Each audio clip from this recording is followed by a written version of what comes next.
Ustedes vamos a comenzar nuestra sesión de discipulado y les pido que nos pongamos en oración. Amado Dios, en esta hora, este grupo de hijos tuyos, congregados como iglesia local, como un miembro más de este cuerpo de Cristo que es tu iglesia, nos declaramos insuficientes para venir ante ti, Señor, pero amparados en la gracia maravillosa de tu Hijo Cristo. Nos presentamos ante ti dispuestos a que nos enseñes, nos redargullas, nos corrijas, nos permitas, Señor, entender, aunque sea en parte, ese maravilloso universo de tu palabra, con lo poco que nos queremos, Señor, poderlo aplicar a nuestra vida. No se trata de saberlo todo, se trata de aplicar lo poco que podemos entender. Corrígenos, Señor, y recibe esta oración de gratitud, sí, por lo bueno y maravilloso que eres, pero también de arrepentimiento, de contrición, de insuficiencia, sabiendo, Señor, que cuánto nos falta por apegarnos a tu carácter, a tus normas. Usa, Señor, poderosamente tu palabra como siempre lo haces, a pesar y por encima de las limitaciones de quien la expone, que tu iglesia salga edificada y tu nombre sea glorificado. Porque te lo pedimos en el bendito nombre de Cristo Jesús. Amén. Hermanos, es nuestra cuarta sesión, la Reforma Protestante y su legado. ¿Se acuerdan? La semana pasada estuvimos tratando el tema de el título que le da nombre a nuestro discipulado. Aquí está ya de este lado del libro. Está aquí. Ay, no me alcanzó el dedo ahora. El llamado de Cristo a reformar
su iglesia. Reformarla es arrepentirse y venir a sus pies. ¿Por qué ella se tiene que arrepentir? A ver, planteábamos también esa duda, pues, ¿qué no la estableció el Señor? Pues si estamos haciendo lo que Él dijo desde la iglesia primitiva, se empezaron a convertir miles y miles, el Espíritu Santo estaba ahí, incluso la gente del pueblo estaba maravillada de cómo se comportaban los cristianos. ¿De qué había que arrepentirse? Luego, hermanos, de inmediato empezaron a surgir conflictos, empezaron a surgir asuntos en los cuales la iglesia fue alertada por Dios, por el Espíritu Santo que ya estaba actuando, en el sentido de que había cosas que había que cuidarse. La persecución, la apostasía, la crisis que de repente sufre la iglesia en todas las etapas de su historia, no es porque Dios se descuidó o que se volteó tantito para ver allá los astros, el universo, y ¡ay! Se le fue la onda y la iglesia se metió en problemas. No, olvídense de eso. Dios es todopoderoso, omnipresente, omnipotente, omnisciente, quiere decir que todo lo sabe, no se le escapa nada. Cuando Dios permite crisis, problemas, conflictos al seno de la iglesia, no es porque se descuidó, es porque Él permite eso para llevarnos a una reflexión, a una contrición, a un arrepentimiento. En el estudio de hoy, bueno, haciendo un poquito de recapitulación,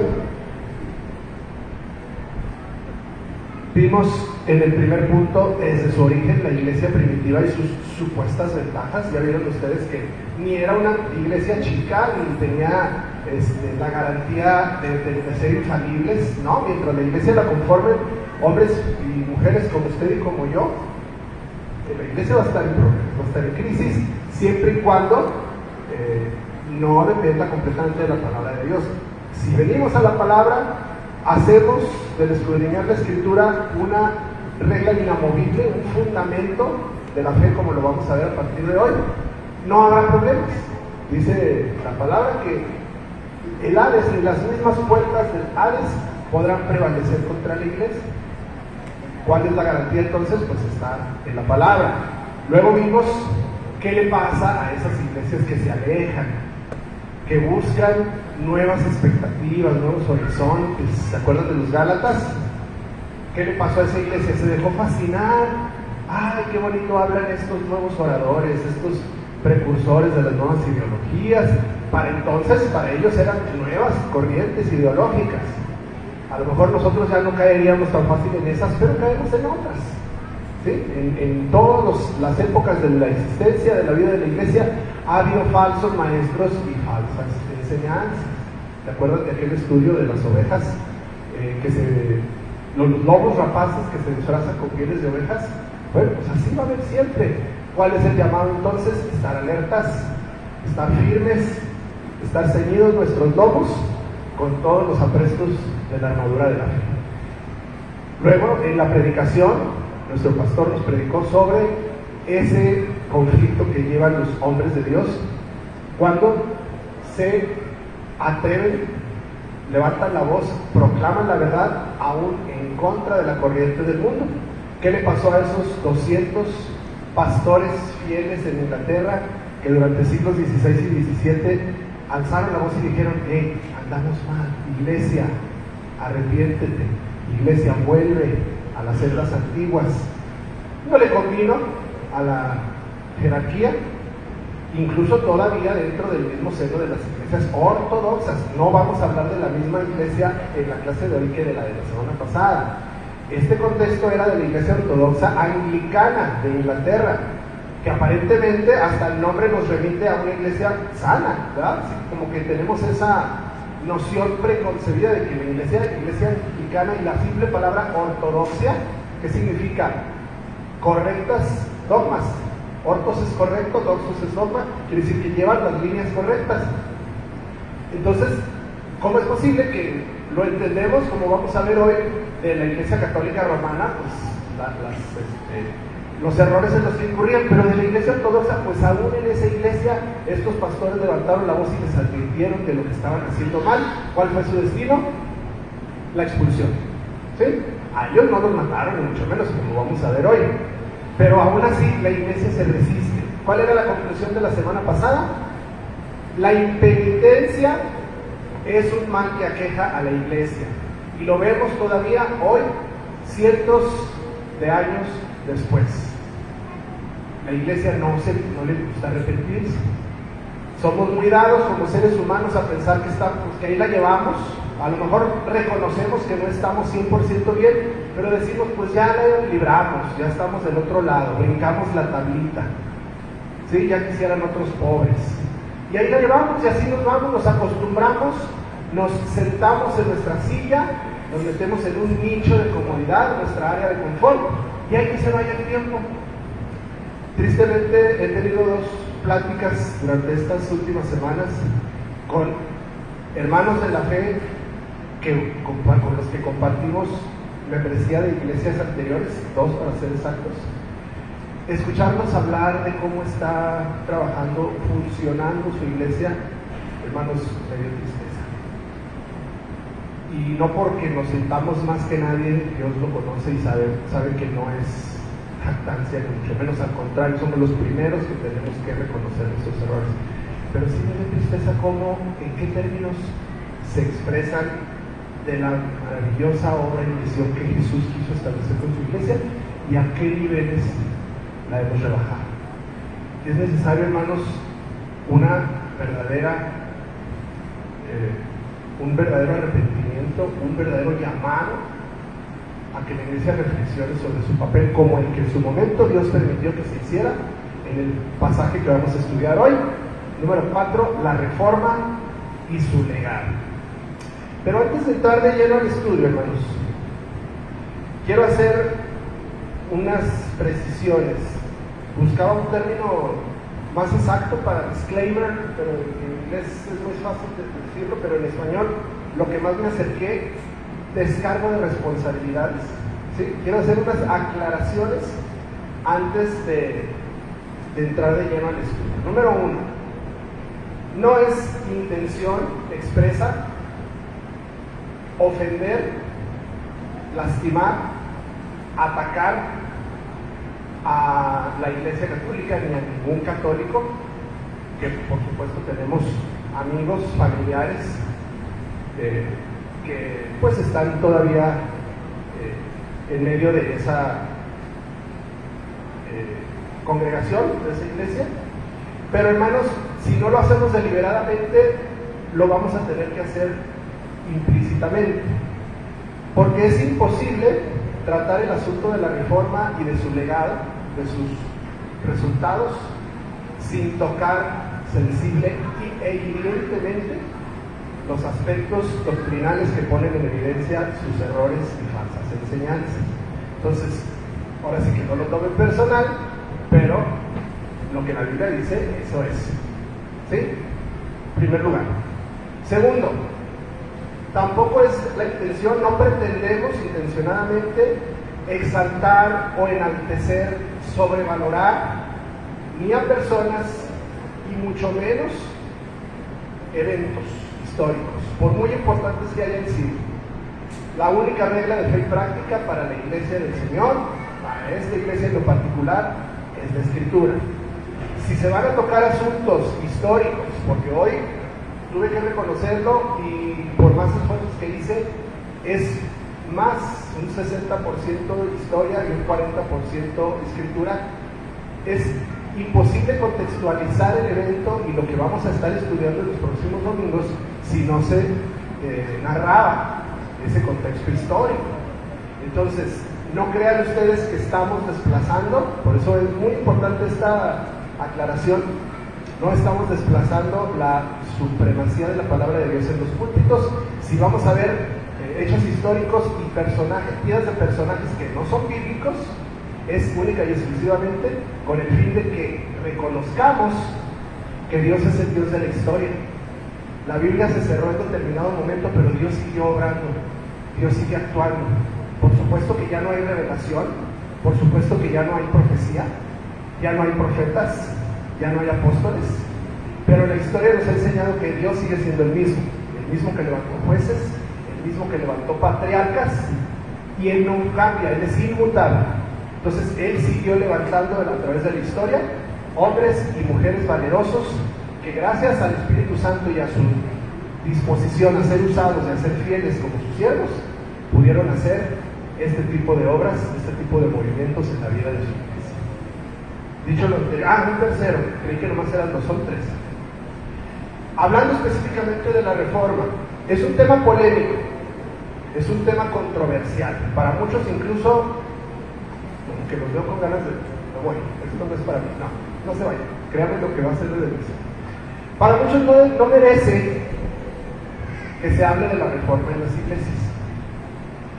No sé qué tan empapados estén del asunto. Yo sé que los jovencitos y los niños ni saben de qué me estoy refiriendo, pero voy a tratar de hacerlo lo más digerible posible. Por cierto, ya estamos preparándonos para que a esta hora también los niños tengan su enseñanza acorde a su edad. Oren por el favor por ese ministerio. Es mucho el trabajo que hay que hacer, no es fácil, se necesita mucha oración y mucha disposición. Pero bueno, punto de partida.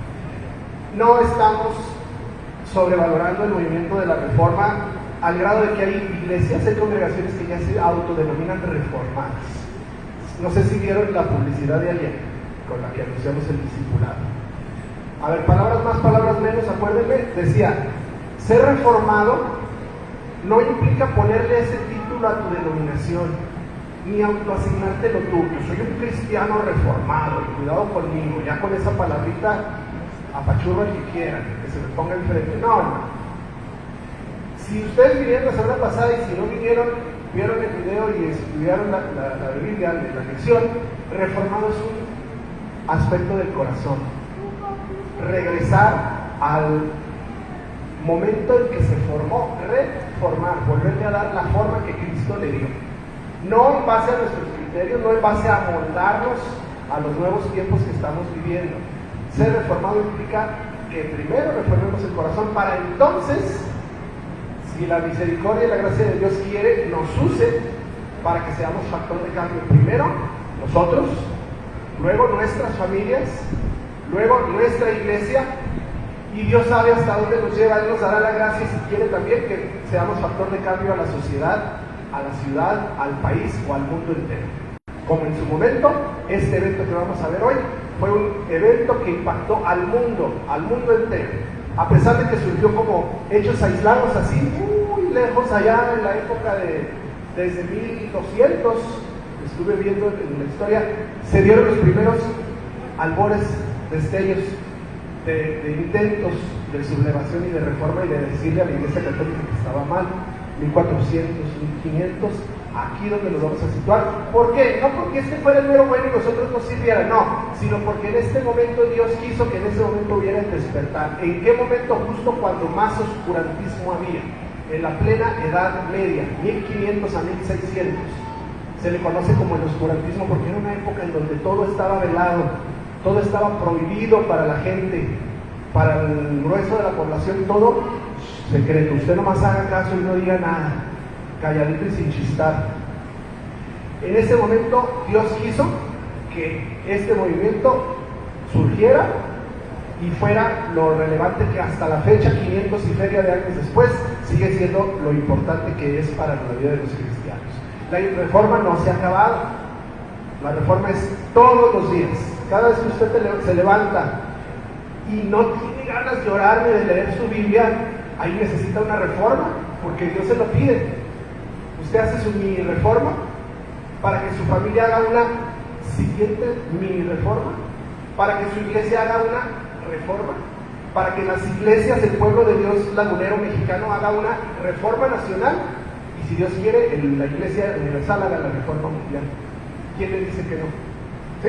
Entonces, no es intención ni ponernos de un lado de que todo mal, es un hecho histórico, no está en la Biblia, fustíguenlos, mira cómo acabó Lutero, mira lo que hicieron después, punto y aparte. En su momento Dios usó a una burra que hablara para proteger a su pueblo, no va a usar a un monje.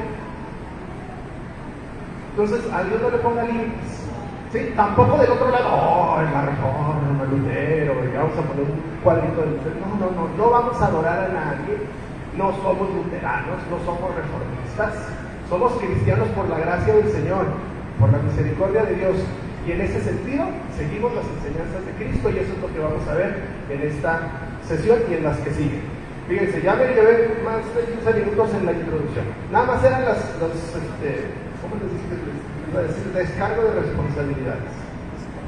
Y vamos a empezar de lleno.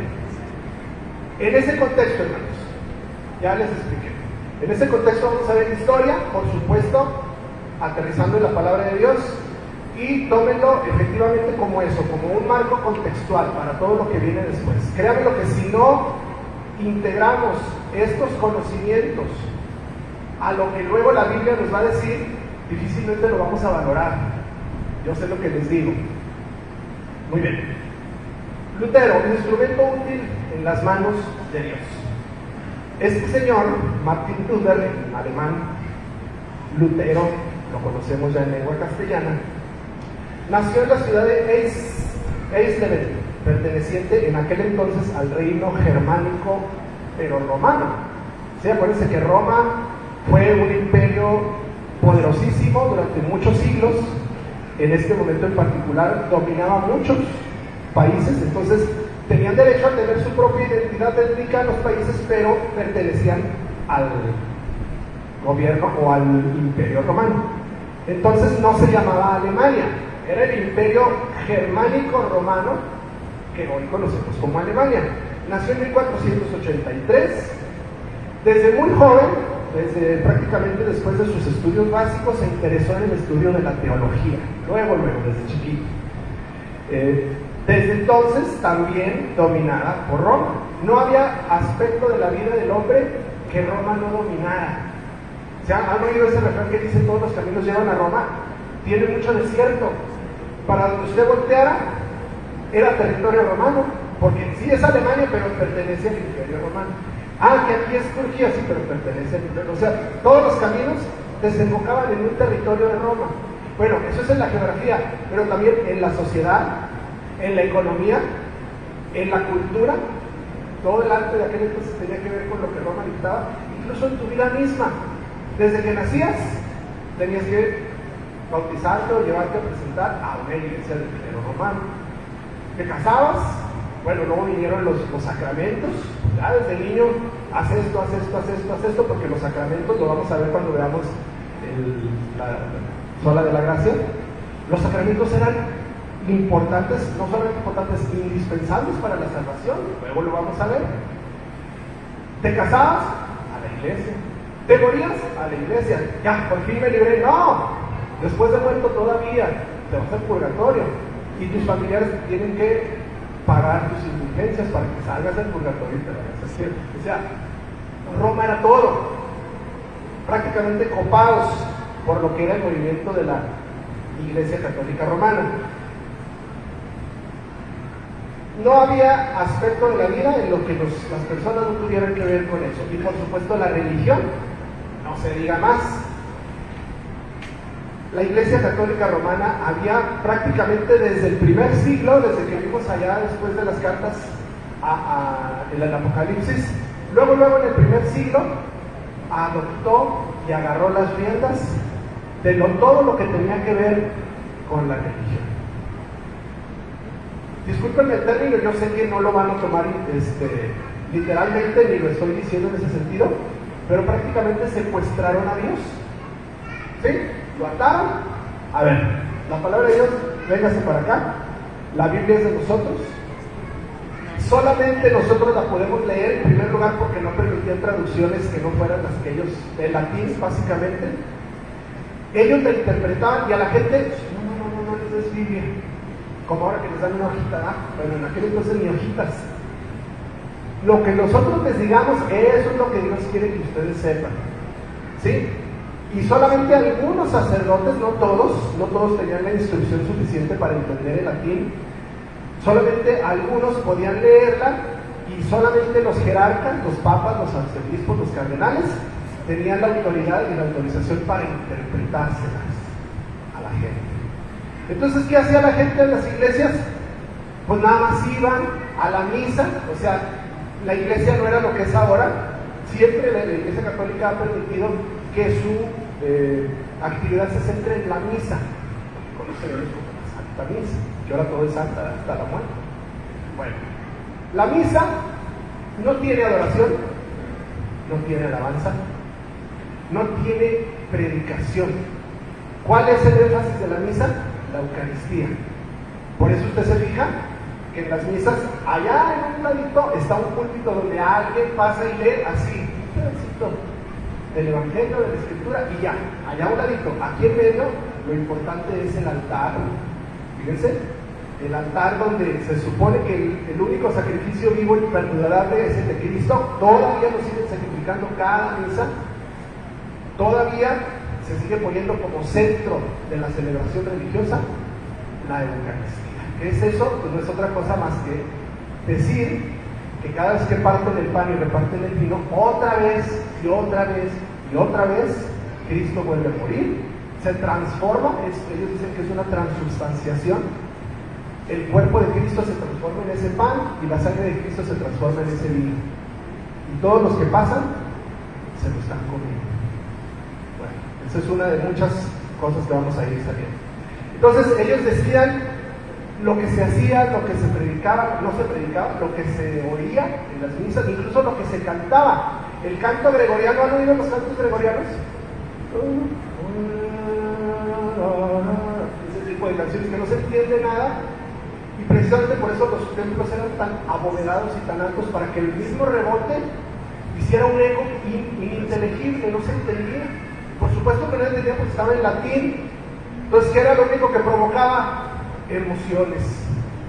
¿Qué? Ay, no, de repente no soy nadie. Ay, no, con esa música siento que estoy perdido. ¿sí? Lo mismo que provocan ahora las megabandas, emoción, ay, aleluya, y ahora sí brinco. Cuando se sustituye la verdad con emociones, cuidado. Entonces la gente no podía cantar, tú nomás escucha a los monjes que están instruidos para que lo hagan.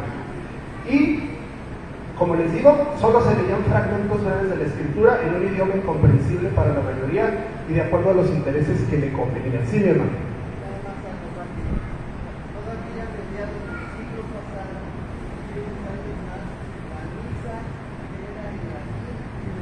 Todavía en el siglo pasado,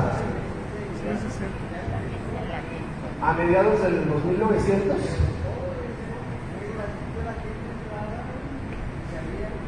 salía igual, o peor, nada más compungido, en lugar de salir con gozo. Bueno, fíjense nada más, tantos años, tantos siglos de oscurantismo y hasta la fecha cambian las modas, las formas, pero sigue siendo el mismo trasfondo.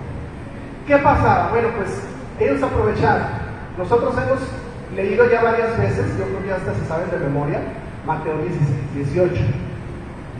Cuando Jesús establece su iglesia y dice claramente, cuando Pedro hace su confesión y dice, tú eres Cristo, el Hijo de Dios viviente, Jesús le responde, es cierto, te digo que tú también, yo también te digo que tú eres Pedro, y sobre esta roca edificaré mi iglesia.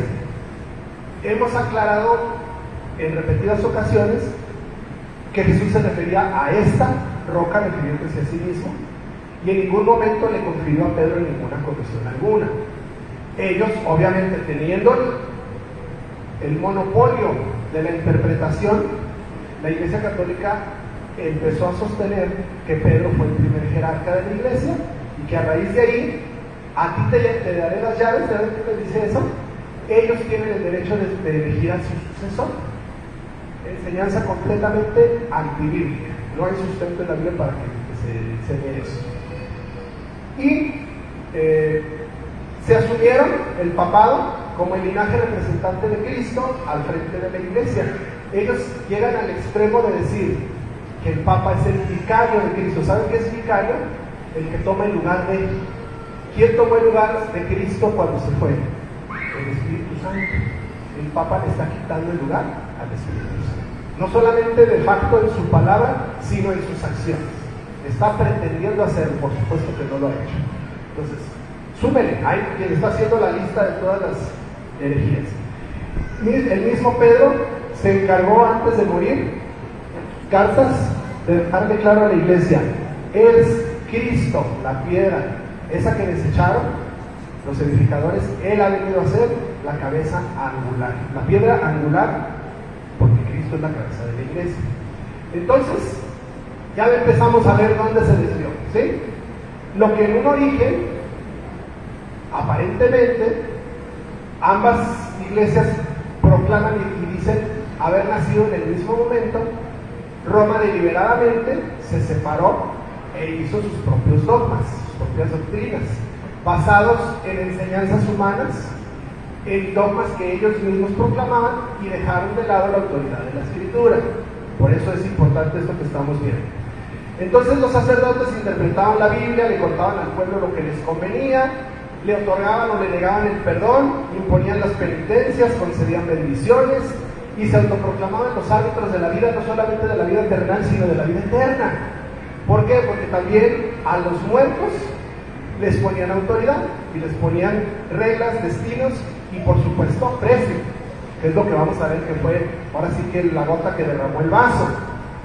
Hermanos, la verdad es que por dentro la iglesia estaba y sigue estando envuelta en un escándalo de inmoralidad, de corrupción, de extravagancia, de opulencia, de depravación de todo tipo, por supuesto incluyendo la moral, la sexual.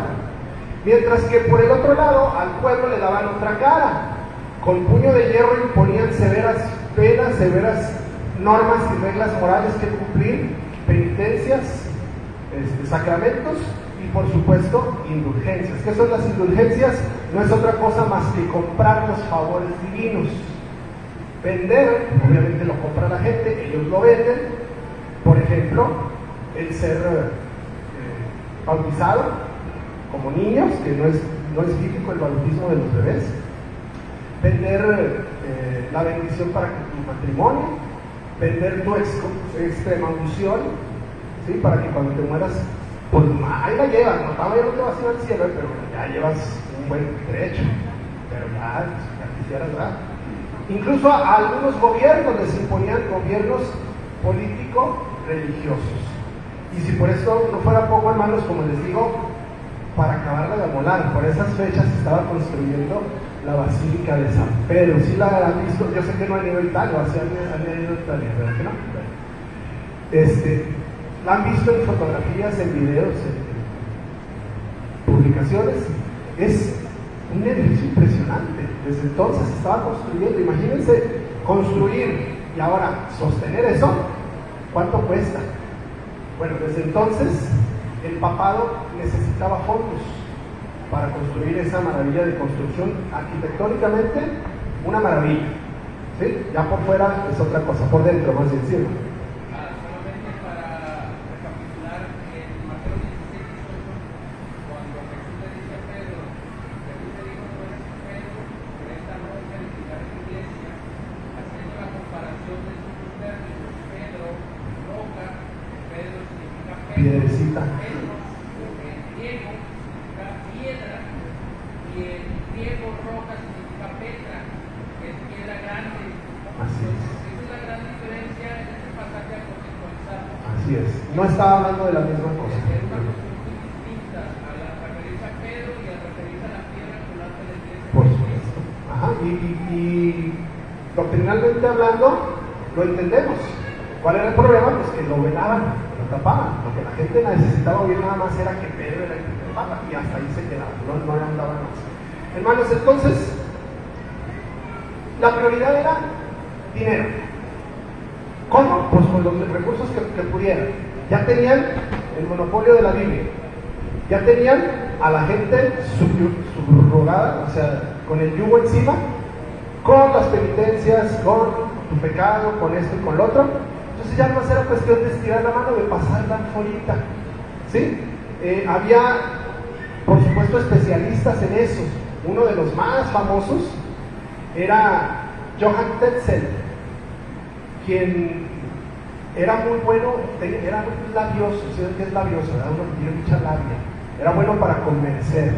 Incluso hacía giras, se iba por los pueblos, por los países, por las ciudades, y llegaba a la parroquia local, y con su discurso, no, hombre, se generaban unas recaudaciones masivas, tremendas.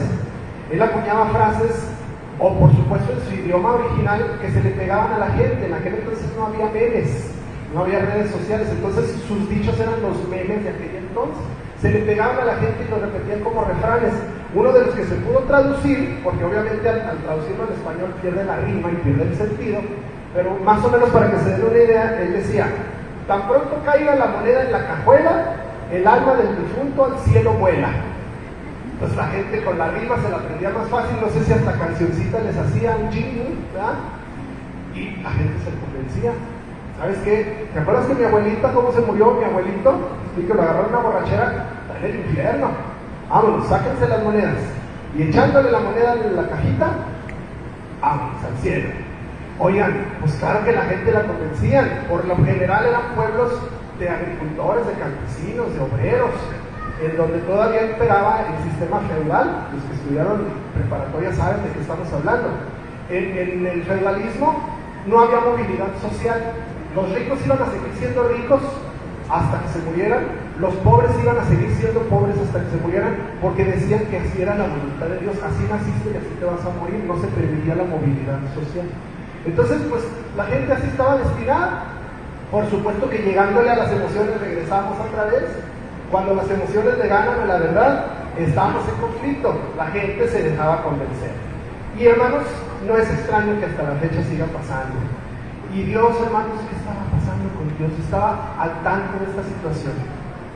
Estaba consciente de lo que estaba atravesando su iglesia, su pueblo. Seguramente que sí. Claro que sí. Así como lo estuvo mientras Israel estuvo cautivo en Babilonia, y solamente Daniel y sus amigos fueron el remanente fiel, que no se inclinaron ante la estatua, que no negaron a su Señor a pesar del horno de fuego y del foso de los leones. Allí estaba presente el Señor, como lo está hoy en día. Hermano, ¿quiere aportar?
Separados de mí, nada comienza a hacer.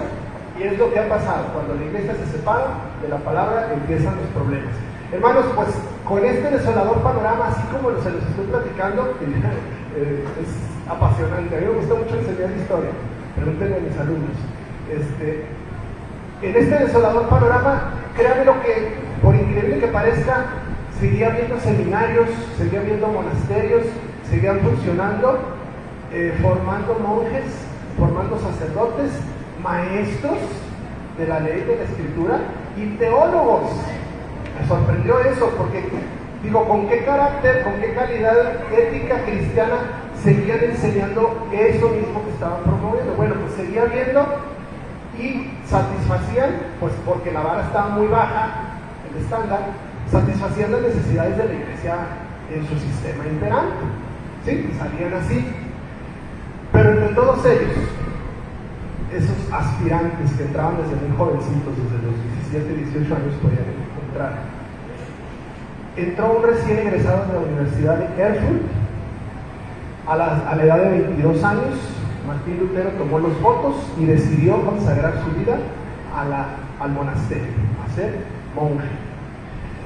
Fue ordenado sacerdote 2 años después, 24 años, jovencitos, más o menos como Lili en tu edad.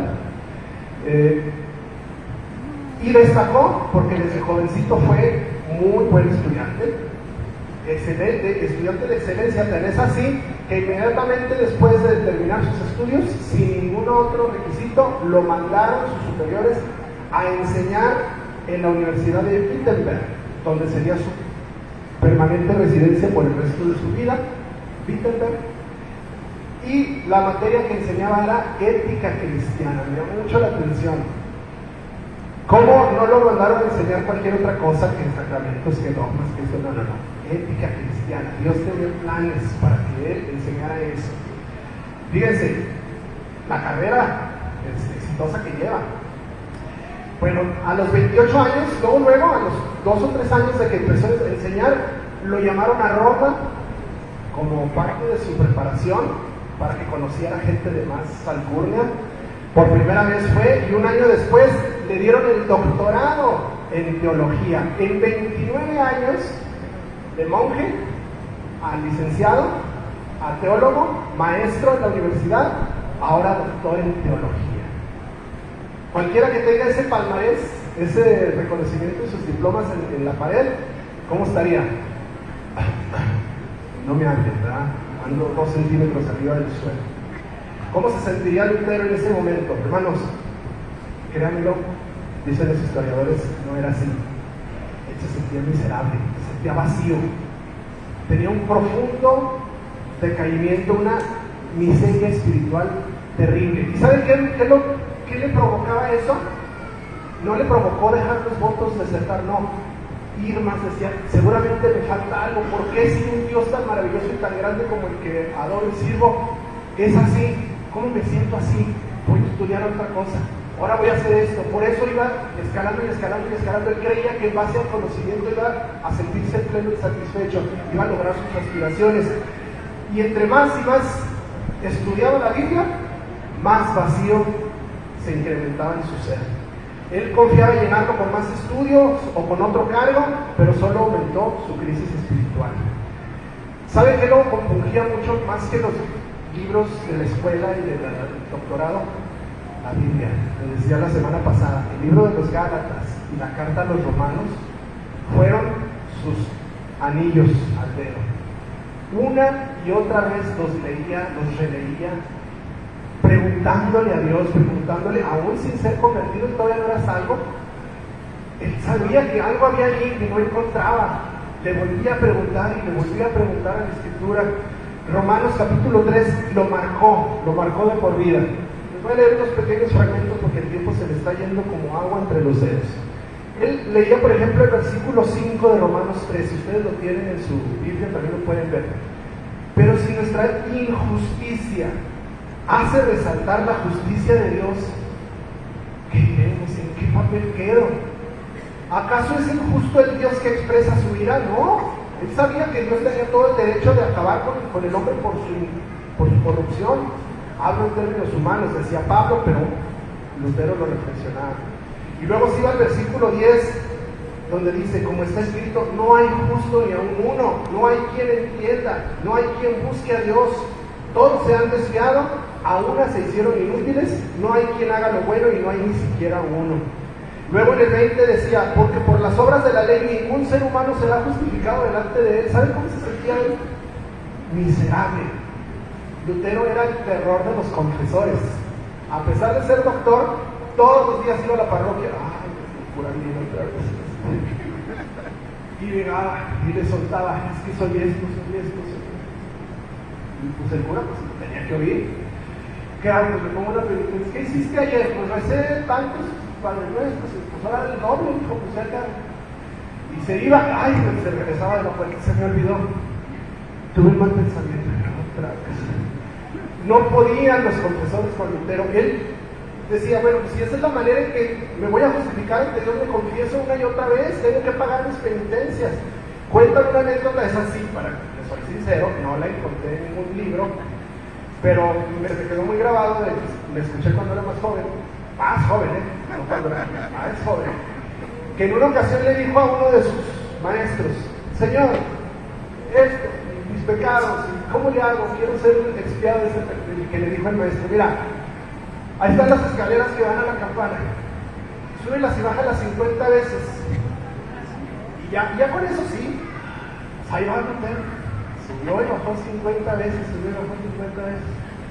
todo este nuevo vino y le dijo, ya acabé, ya soy salvo.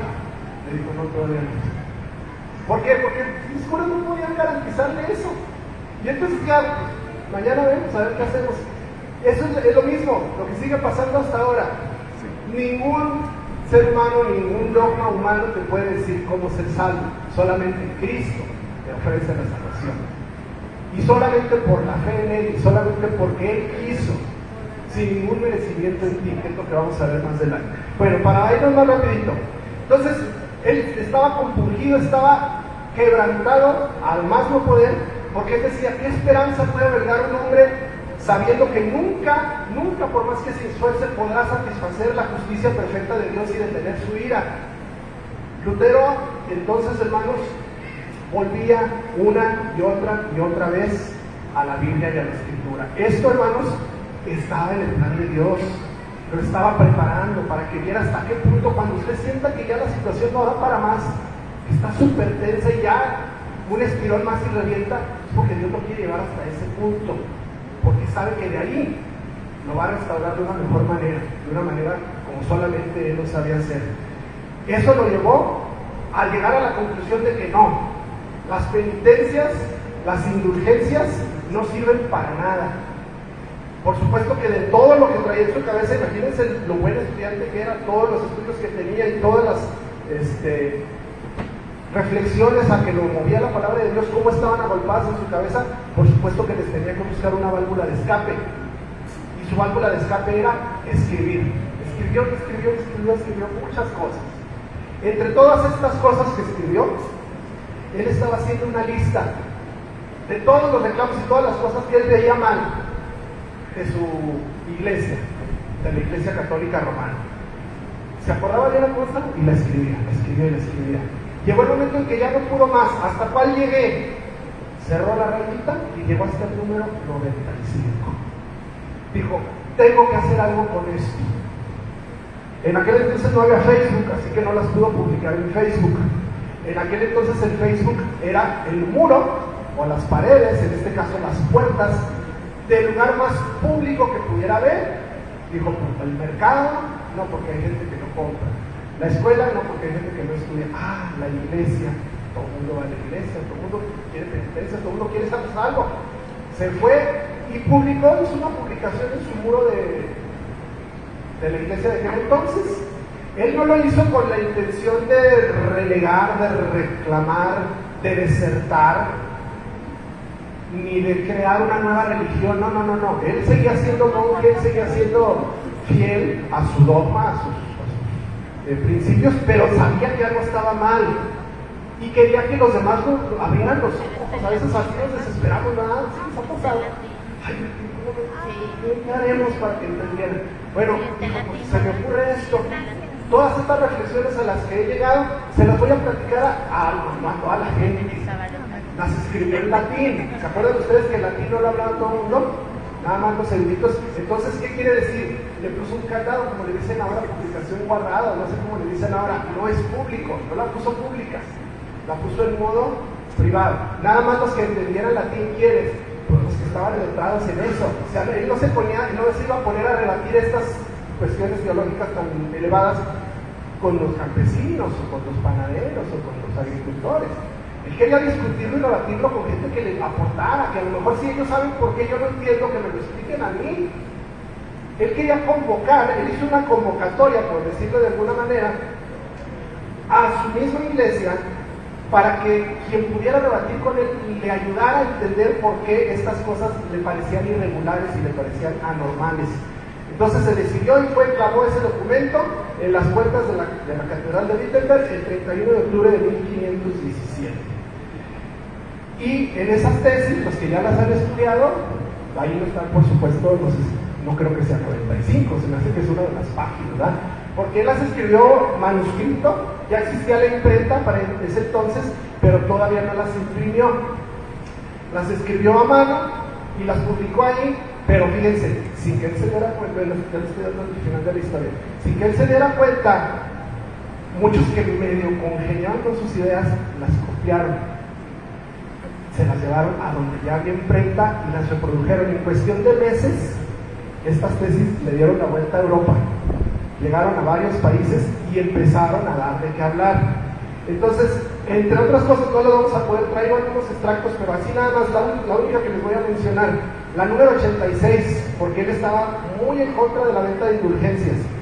Cuestiona abiertamente, ¿por qué el Papa, cuya fortuna es hoy más abundante que la de los más opulentos ricos, no construye la Basílica de San Pedro con su propio dinero, en lugar de hacerlo con el de los pobres creyentes? ¿Sí? Entre otras cosas, muchas más, pero sobre todo la venta de indulgencias. Todavía no llegaba a la conclusión de la justificación por gracia, que era lo que le tenía todavía preparado el Señor. Luego no se hizo esperar la reacción de la Iglesia. El Papa León X, que era en aquel entonces el que estaba enfrente, se indignó con las acciones de Lutero. Hacia un siglo atrás, en los 1400 finales, excomulgó a también un monje, un sacerdote llamado Jan de Hus, y lo condenaron a morir quemado en la hoguera. Ya existía la Santa Inquisición desde aquel entonces. En lugar de rebatir con la palabra y con doctrina, no, ellos, mano dura. ¿Sí? La Inquisición. Lo quemaron en la hoguera a Jan de Hus. ¿Sabe cuál fue su delito? Por menos de lo que estaba haciendo Lutero. Él solamente se atrevió a decir que la cabeza de la iglesia era Cristo y no el Papa. Con eso le costó la vida, un siglo atrás. Más o menos contemporáneo a Lutero, había otro que se llamaba John Wycliffe. No sé si están, ahí están, ¿verdad? John Wycliffe es el que está allá de aquel lado, arriba a la derecha. Él protestaba y renegaba y le publicaba, pero hasta aparentemente salió bien librado, porque se murió. Bueno, sus escritos con lo el revoltijo que causó Lutero, se volvieron a rescatar sus escritos. Entonces dijo la iglesia romana, esos escritos van para que la gente escarmiente y vea que no le muevan aquí, que dejen como las cosas como están. Vamos a excomulgar retroactivamente a John Wycliffe. Retroactivamente quiere decir que ya después de regresaron en el tiempo, una década después de que murió, lo excomulgaron, pero no fue suficiente. ¿Saben qué más? Exhumaron sus huesos, los trituraron, los quemaron y sus cenizas las esparcieron al río, específicamente al río Swift, que es lo de menos, ¿verdad? Pero bueno, fíjense nada más hasta qué punto, ¿sí? En lugar de rebatir con teología, con argumentos. ¿Cuál fue su delito de John Wycliffe? Él tradujo la Vulgata latina, la Biblia en latín, que tampoco era tan acercada, por eso se llama Vulgata, no porque dijera vulgaridades, sino porque era el lenguaje del pueblo, de la manera en que hablaba la gente. La tradujo al idioma vernáculo de la parroquia donde él enseñaba.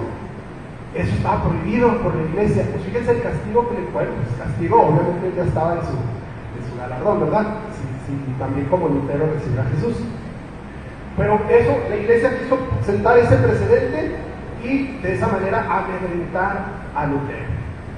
Hermanos, ya el movimiento reformador estaba tomando forma. Siglos después de sus primeros albores, ahora en estos momentos, pleno 1517, estaba tomando forma para lo que Dios lo estaba creando, lo estaba ideando. Por eso les dije al principio, los creyentes tenemos muy claro que la reforma solamente fue un medio que Dios utilizó para que la iglesia verdadera, la iglesia fiel, el remanente de hijos suyos, tomara distancia de esas herejías. De otro modo no hubieran despertado, hermanos. Siguiéramos, como dice el pastor, todavía hasta el siglo pasado cantando misas en latín, sin alabar a Dios. Porque esa es otra de los aportes de Lutero, que pugnaba porque la gente también alabara. ¿Por qué nada más los que saben cantar? Él quería canto congregacional en las personas. A la gente no se le permitía, entre otras muchas cosas. Bueno, hay que recordar que para ese entonces Lutero todavía no era salvo, no había llegado todavía al verdadero arrepentimiento ni al conocimiento de la fe verdadera. Esto lo sitúan los historiadores un poquito después, en un evento que se conoce como la experiencia de la Torre. ¿Me lo pones, por favor? Déjenles oír rápidamente el contexto, me quedan 5 minutos.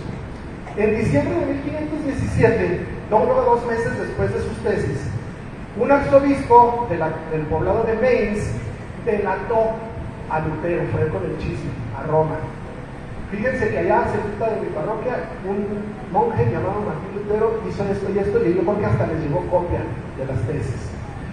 Bueno, inmediatamente tomaron cartas en el asunto. Lo convocaron a que fuera a la catedral de Augsburgo, en donde el cardenal Cayetano lo iba a escuchar retractarse. Le dijeron: Martín Lutero, no te preocupes, pues todos tenemos nuestros deslices, nuestras fallas, pero mira, tan fácil como esto, ve ahí con el cura Cayetano a la catedral de Augsburgo, públicamente te retractas y dices que eso que escribiste, que dijiste, te arrepientes. Se acabó el problema, tú sigues con tu vida y nosotros con la nuestra. En lugar de hacerlo, prefirió escapar. Por supuesto que tenía miedo, era un hombre sujeto a pasiones igual que usted, igual que yo, y prefirió huir de la ciudad. Por supuesto que no se presentó, pero lo seguían buscando. Le andaban tendiendo trampas, ya lo andaban acorralando. En 1519, 2 años después, durante un debate con un oponente, Lutero no aguantó más y públicamente, en voz alta, negó la supremacía e infalibilidad del Papa. ¿Qué quiere decir? El Papa es un hombre como usted y como yo que se equivoca y no está por encima de la ley. ¿Se acuerdan qué le pasó a Huss? Pues estaba haciendo lo mismo Lutero. Híjole, ¿no? Ya sabrán la que le esperaban. Pues luego, antes de mandarlo a matar, le dieron otra chance. Fíjense qué buena onda se portaron los curas. Le mandaron una bula papal, así se le llama, un documento pontificio que lleva el sello de la más alta jerarquía, en donde se tratan asuntos judiciales, administrativos o religiosos, expedido por la Cancillería Apostólica. Fuente, Wikipedia.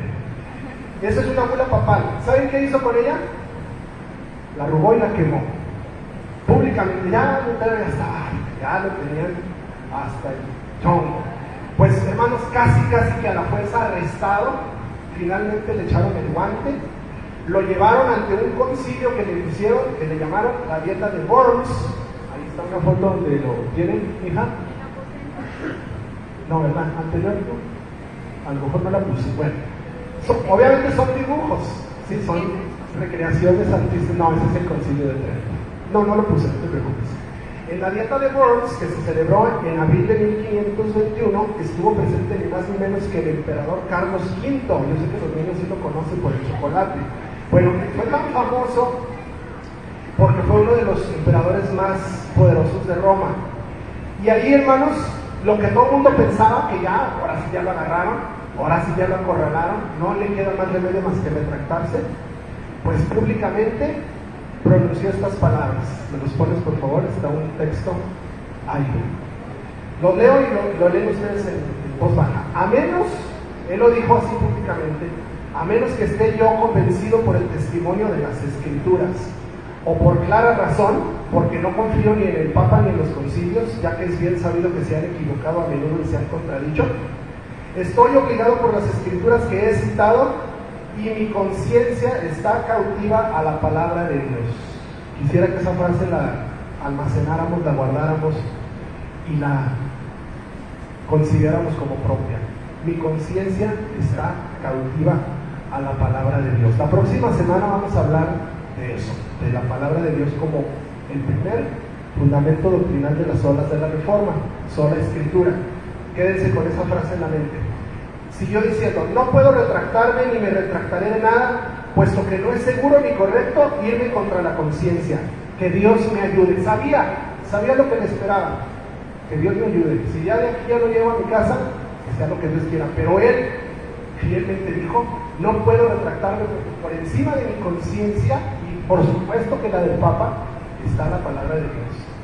Mi conciencia está cautiva de la palabra de Dios. ¿Cuántos podemos decir esto actualmente? Hermanos, salió inexplicablemente, humanamente hablando. Sabemos que providencialmente Dios lo estaba cuidando. Salió, no lo agarraron. Sus amigos dijeron, oye, qué buena suerte tienes. Se lo llevaron y lo escondieron. Duró meses escondido, nadie sabía dónde estaba. Incluso los amigos hicieron correr la versión de que ya se había muerto. Se lo llevaron a ese castillo, a lo anterior, hija. Está en la ciudad de Wartburg. Bueno, ahí está escrito. Hace mucho que no hablo alemán, por eso no recuerdo. Castillo de Wartburg, y ahí en la torre más alta, porque nadie llegaba hasta allá, lo tenían como un cuarto abandonado, ahí le hicieron esa oficinita. Ahorita ya lo ven ustedes con una tirita así bien bonito y bien limpio, porque es un museo. Pero en aquel entonces, imagínense, nadie usaba ese cuarto. Era un muladar. Ahí entre basura, arañas, ratones y no sé qué tantas cosas, ahí se puso y tenía su escritorio y se ponía a orar todos los días quebrantado. Incluso dicen que hay manchas de tinta en las paredes donde el diablo lo acosaba y él agarraba el tintero y se lo aventaba creyendo que lo iba a poder agredir o defenderse, cuando solamente sabía que la palabra del Señor era la que lo sostenía. Ahí es donde escribió el himno 26 que vamos a cantar ahorita. Hermanos, se me acabó el tiempo, pero la próxima semana continuamos con la historia. Si les está gustando esto, hermanos, déjenme decirles que a la hora que entremos a la palabra, cuando hablemos específicamente de los fundamentos doctrinales, se van a venir de espaldas. Y no por quien lo expone, sino porque la palabra es viva y eficaz. Hoy vamos a cantar este himno.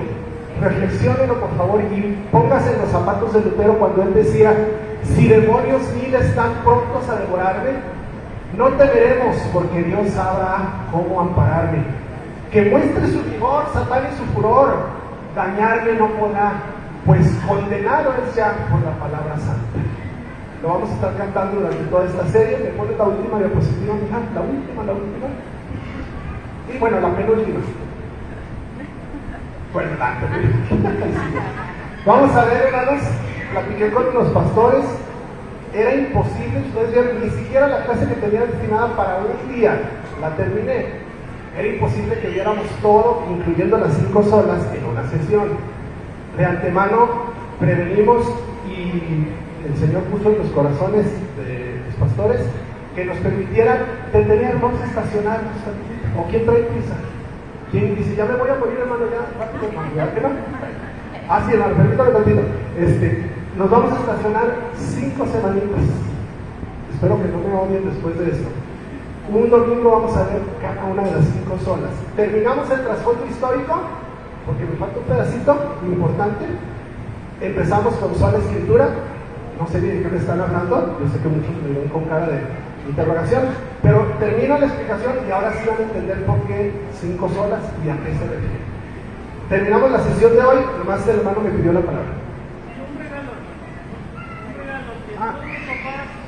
que todos los papás no vengamos en blanco. Agarren a sus hijos, siéntanse con ellos, a ver en el YouTube la película de Mujer. Si les queda tiempo, vean la película del hermano Sol, de la hermana Luna. Son dos películas, el hermano Sol, la hermana Luna y Mujer. Ahí van a ver las grandes mentes de los hombres que se atrevieron a desafiar a la iglesia. En este caso, somos protestantes, porque los perros protestantes son 95 enmiendas. Y la gente se revolsaba hace tiempo, hace décadas, ¿eres protestante? No, el protestante era malo. Vamos a ver el trasfondo de ese Protestó tema. contra lo que no era correcto. Así es. Muy buena invitación, pero se la cambio por una mejor. Júntese con su familia, tengan su devocional, lean la Biblia y si les queda tiempo, vean la película. ¿Cómo ven? ¿Sí? Mejor. Vamos a darle la supremacía a la palabra de Dios y entonces sí, vean la película para que adquieran el trasfondo histórico de lo que estamos hablando. Consúltenlo, órenlo, sobre todo platíquenlo en casa y la próxima semana les espero. Ahora sí, deja la última con el primer sola. Solo la escritura. Dios les bendiga.